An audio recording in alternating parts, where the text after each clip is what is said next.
Evan, how do you guys feel? Maybe if you guys, Connor, you can start, then Leon, you can answer it, and then we can kind of go from there. Yeah, excited. Obviously, we've worked hard to put ourselves, in this position. It's a great opportunity for our group, and we're looking forward to it. Left side, second row, Steven. Yeah, I'm not sure what to add to that. Obviously excited. Proud the way that we gave ourselves a chance, and it's just one game now. Left side, second row, Steven. You guys have both played with Ryan Nugent-Hopkins for a long time. He's been around this organization a long time. What has he meant to this group, to this organization? I'm curious, either kind of what your guys think about what he's meant to you or what he's meant to this organization over his time here. Yeah, he's been an Oiler for a long time, and he's gone through some dark days, as an Oiler, and kind of come out the other side, and now he's a big reason why we have an opportunity to be in this position. So he means a lot to our group. It means a lot to the people, the city of Edmonton. Obviously took a massive kind of pay cut to stay there and be a part of the group, and he's a big part of it. Right side center, Slav. Connor, I'm just curious from you, how do you prepare for these games mentally? Do you spend time envisioning what the game's going to be like? Do you try not to think about it? How do you get ready mentally for these big games? Well, you got to prepare just like you always do. Obviously it's not your ordinary game. Everybody understands that, but you got to make it as ordinary as possible in your head. I think part of that is just sticking to your routine. Our room has done a great job of being at our best in these big moments, and I would expect no different tomorrow. Left side, fourth row, Josh. Connor, Chris talked about there being 10 days left in the season when you guys are down 0-3. Now there's 2 days left in the season. Can you just take us in the room? What has the last 8 days been like, and what's it been like? You talked about proving doubters wrong. What this last week been like for you guys?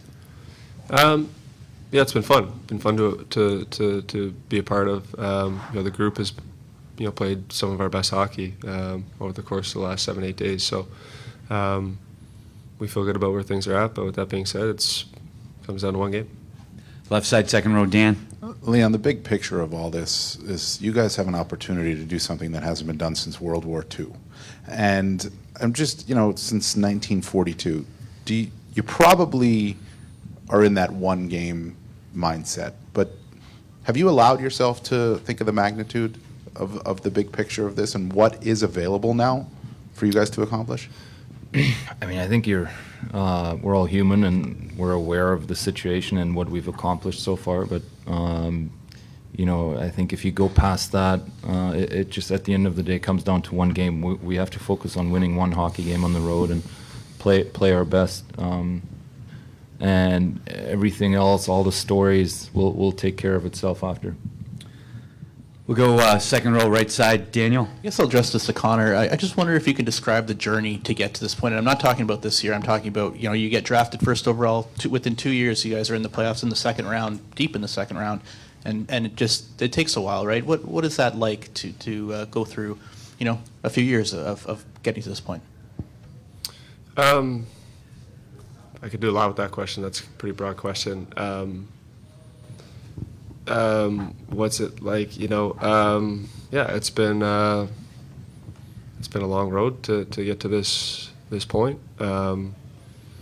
It's been a lot of ups and downs, a lot of lessons along the way, a lot of lessons. But it takes a lot, like you said. It really does. Left side, fourth row, Bob.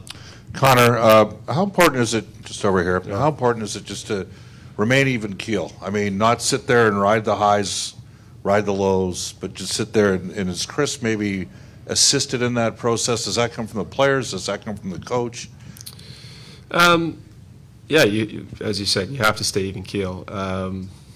You can't kind of ride the wave or the roller coaster. It's, we really haven't done anything yet. We've won 3 big games to get ourselves back into the series, and it comes down to one game here, and we'll be ready, and we're looking forward to that. It's a great opportunity. Left side, second row, Mark. Yeah, Leon, you guys have really found your lines. The coach moved them around a bit. Now you got them. You got a really solid goaltender. Bob Stauffer's become the most handsome man in your traveling party. Obviously. You know, you got a solid team going here. Everything seems to be going pretty well. But when the gates open for Game 7, you also got the best player in the world on your team. Everybody on the ice knows you got the best guy. What's that worth? I mean, it's a lot. That's like going into every game. Every game we go into, we know we have the best player in the world on our side. But this league is really, really hard to just go through one player or two or three players. You know, you need a whole team, and I think we've shown that over the last couple of years. We've taken big steps, but I think especially in this playoff run, you know, you can see how big, for example, our penalty kill is. We've won so many games on this run strictly because of our penalty kill. It's not so much our power play or our offensive guys. It's our depth and our penalty kill that wins us hockey games. But certainly, it's a great feeling to have the best player in the world on your side. We'll take two more in English, and then we'll take one in German for Leon. Left side, first row, Dave. Hi, Connor. Matthew Tkachuk this morning said he thought this building would be the loudest he's ever heard in hockey tomorrow night. As a visiting player, what are your expectations of the atmosphere here? Yeah, it should be great. Should be great. It'd be fun to be a part of. We've played in some real loud buildings throughout this playoff run. Maybe none louder than our own building, obviously, but it's different when you're on the other side of it. So we're looking forward to it. Playing in loud buildings is nothing new to our group. You know, we won a big Game 7 in Vancouver, and that building was deafening. So I would expect the fans to be right into it, as they should be. It'll be exciting. Last one in English, left side, fifth row, Elliot. Guys, for both of you, when you were kids and you scored the winning goal in the Stanley Cup final, who were you? Who was I? Yes. Leon in Germany, Cologne. There must have been a player. I don't know. I mean, I don't know if I was a player. I can't remember. I mean, Pavel Datsyuk was my favorite player growing up. But I think in those moments you're just yourself and you're just dreaming of being in those situations, and there's such a movie playing in your head, playing on the street or wherever you are, and you know, it's special to be in that situation right now and get a chance to be a part of that. Connor, thank you for your time. You're welcome to step down if you'd like. You want me to answer? Yes, please. You want me to answer? Yeah, I mean, you know, I guess, you know, Sid, you know, but as Leon said, he was always, you always dreamt of yourself playing in that game and scoring that big goal or whatever. So, you know, you're not sure you're ever going to get that opportunity, and you know, here we are with that opportunity. We're excited about it. No, thanks, Connor. You can step down if you want. We're going to take one in German for Leon, right side, third row, Andrew. Hallo Leon, eine Frage aus Deutschland. Was bedeutet Ihnen die Chance, den Stanley Cup zu gewinnen?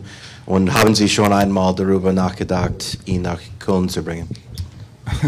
Ja, mit Sicherheit viele Tage verbracht, drüber nachzudenken. Es ist ein besonderer Moment, hier zu sitzen, und unsere Saison kommt auf ein Spiel drauf an, und wir wissen alle, wie wichtig dieses eine Spiel ist, und ja, hoffen natürlich am Ende, dass das Glück ein bisschen auf unserer Seite ist.